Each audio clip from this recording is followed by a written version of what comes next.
વિચાર કરો, તમારે ચિત્તનો નિરોધ ક્યારે કરવો છે, કઈ રીતે કરવો છે, પ્રાણનો નિરોધ કઈ રીતે કરવો છે? પ્રાણના નિરોધે કરીને ચિત્તનો નિરોધ કરવો છે, ચિત્તને નિરોધે કરીને પ્રાણનો નિરોધ કરવો છે. કાલ વિચારી લાવજો. આપણે અહીંયા કથા પૂરી કરીએ. કરી દેવી છે ને? વિચારી લાવજો કાલે. બાકી મહારાજ એમ કે છે કે કંઈક તો તમારે કરવું જ પડશે, નહીતર આગળ તો એવું બધું આવશે કે જો અર્જુનને તકલીફ પડતી હોય, લાડકી બાઈને તકલીફ પડતી હોય, તો પછી આપણને શું થશે?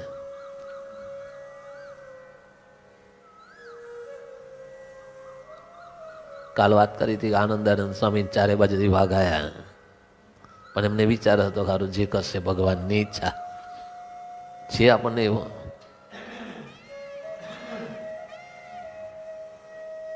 એને તો સ્વામિનારાયણ સ્વામિનારાયણ સ્વામિનારાયણ યાદ, અમે યાદ કરતા હતા ને અમે યાદ કરવા માંડ્યા. ચાલતા ચાલતા સ્વામિનારાયણ સ્વામિનારાયણ કરતા કરતા જતા હતા, અને મહા પરિસ્થિતિ આવી તો એ તો સ્વામિનારાયણ સ્વામિનારાયણ કરતા હતા.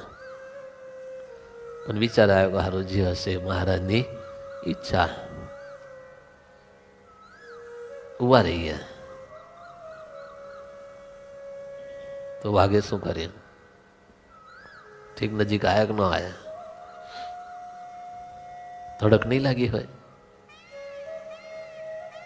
ધડક તો લાગે ને. ચારે બાજુથી આવતા હોય તો ધડક તો લાગે જ.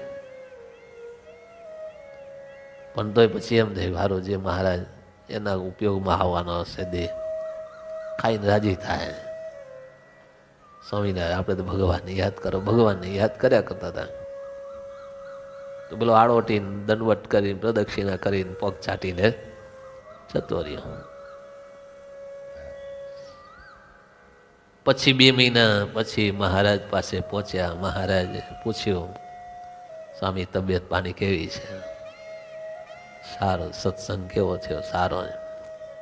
કંઈક તકલીફ નહીં પડી ને?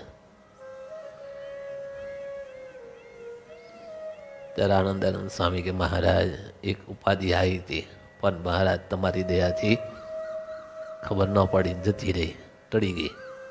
મહારાજ કે એવી શું ઉપાધિ આવી? મહારાજ જંગલમાં હાલ્યો જતો હતો, ચારે બાજુથી 4 વાઘ આવ્યા, પણ જતા રહ્યા, કશું કર્યું નહીં. તમારી દયાથી કાંઈ થયું નહીં. મહારાજ કે કોણ હતો એ? મહારાજ કે હું જ આવ્યો હતો. કોણ આવ્યો હતો? હું જ આવ્યો હતો. અરે મહારાજ આપ હતા? મહારાજ કે આમ તો તમે અમને પગે અડવા દો નહીં, પગ ધોઈને પંચામૃત તમારું ચરણામૃત લેવા દો નહીં, તમને દંડવટ કરવા દો નહીં, પ્રદક્ષિણા કરવા દો નહીં, પગે લાગવાનો દો, ચરણ ધોવા દો નહીં. પણ એ રૂપિયા આવીને તમારી પ્રદક્ષિણા કરી ગયા, પગે દંડવટે લાગી ગયા, કર્યા, ચરણ સ્પર્શ કર્યો, ચાટ્યા, પ્રદક્ષિણા કરીને હાલ્યો ગયો. હવે શું થાય આપણને? હવે આપણી પરિસ્થિતિ શું થાય? તો એવું થાય કે હારું મહારાજ આવી રીતે અવાય તમારાથી? હારું થયું જતો ન રહ્યો, નહીં તો હાડપેર થઈ ગયો હતો. પણ આનંદાનંદ સ્વામી એવું ન કીધું, અરે મહારાજ આવું કરાય? આ તો દોષમાં પડ્યો.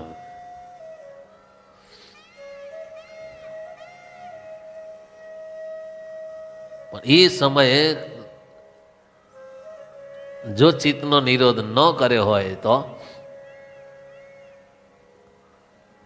વૃત્તિ વિજયથી પાછી ન વાળી હોત ને ભગવાનમાં ન જોડી હોત તો શું હાલત થાય? એ ચિત્તનો નિરોધ કર્યો છે અને બધી ઇન્દ્રિયો ભગવાનના સ્વરૂપમાં જોડી દીધી છે, બધેથી વૃત્તિ તોડી નાખી છે. એટલે થોડો ધડકો થાય, પણ હાડફેલ ના થઈ જાય,